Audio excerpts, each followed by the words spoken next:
mag-like, subscribe at pindutin ang notification bell para sa mga update kapitik.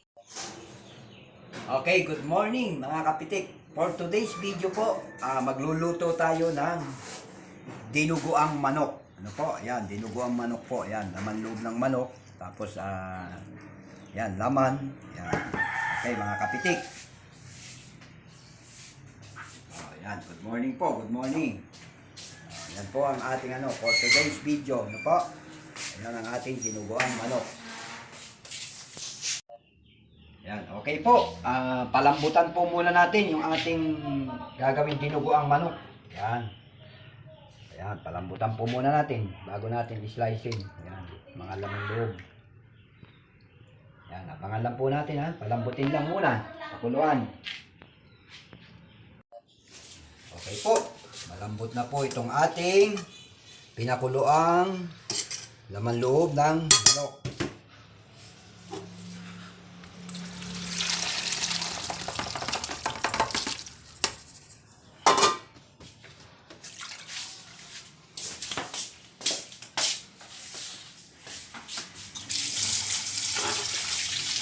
Ayan po natin para malamig hiwain.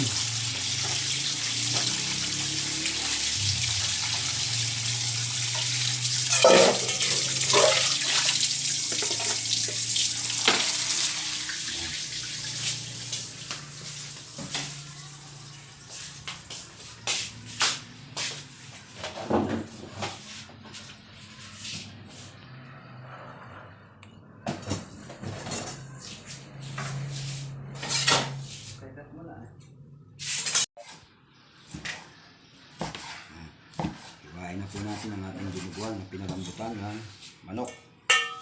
Laman loob po yan. Isaw ng manok.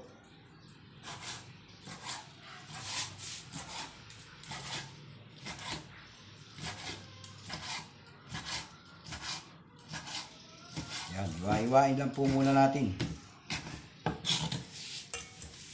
Yan, lahat. Hiwain po natin ang maliliit.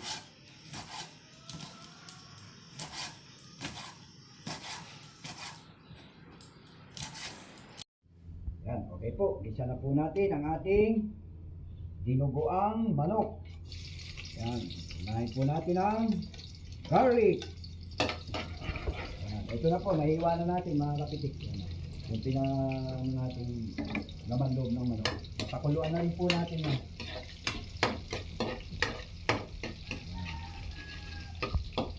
Sige lang, tuloy-tuloy lang.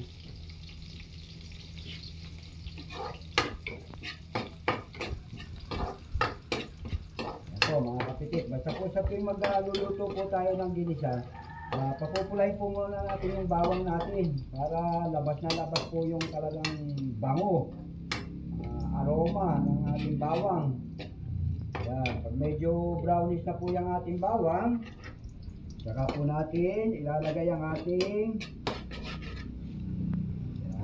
onion. Yan. Ito, lalagay na natin ang ating sibuyas, no?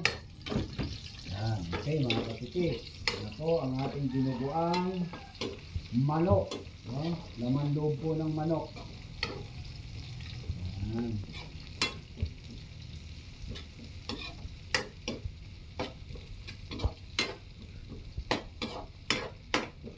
Okay, halo-halo lang po, halo-halo.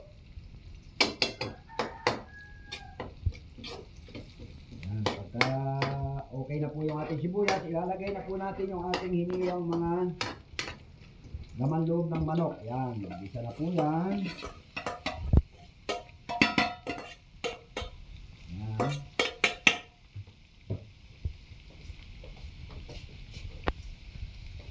Okay, mas maganda po pagka tuloy-tuloy lang ang halo, no?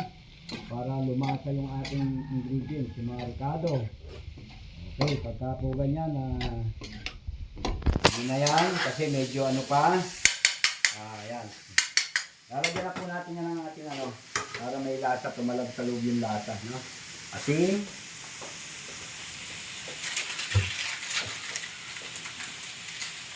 At huwag pong mawala ang ating magic sarap, baka naman.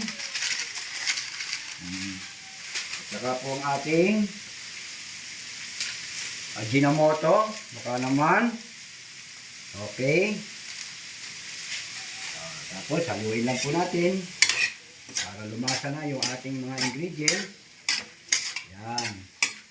After po natin nalisa yan, kasi medyo hindi pa okay yung lambot ng ano, ilalagay po natin yung sabaw. Lagaaan natin, no? Yan, para talagang lasa yung ano, yan, ayan po, no? Okay, konti lang po, hindi natin lahat, yan. Okay, mga kapitik, takpan lang po natin. At hintayin po mamaya. Yan.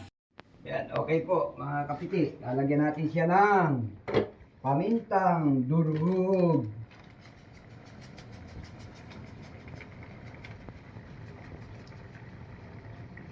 Okay.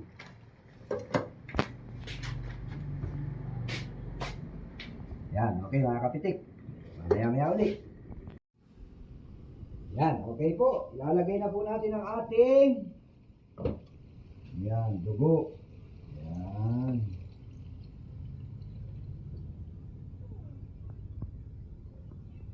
Yan. Ito pong version ko ng dinuguang manok, yan po ay medyo may sabaw kasi pang ulam. Ano po?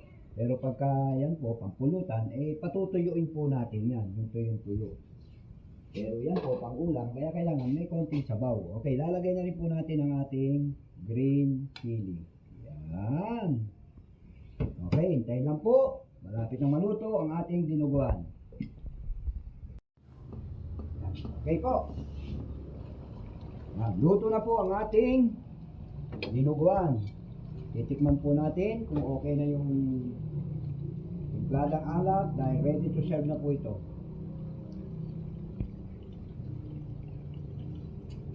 Wow. Okay po, luto na po. Sandukin na po natin. Yan, mga kapitik. Okay na ang ating dinuguan. Yan. Yan. Nuri ko po, ito po pang ulam, kaya may sabaw. No?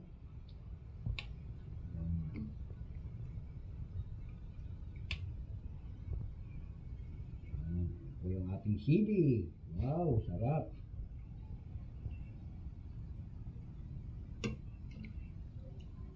Okay.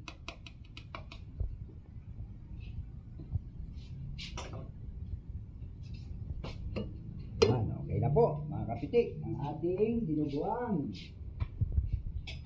Ano?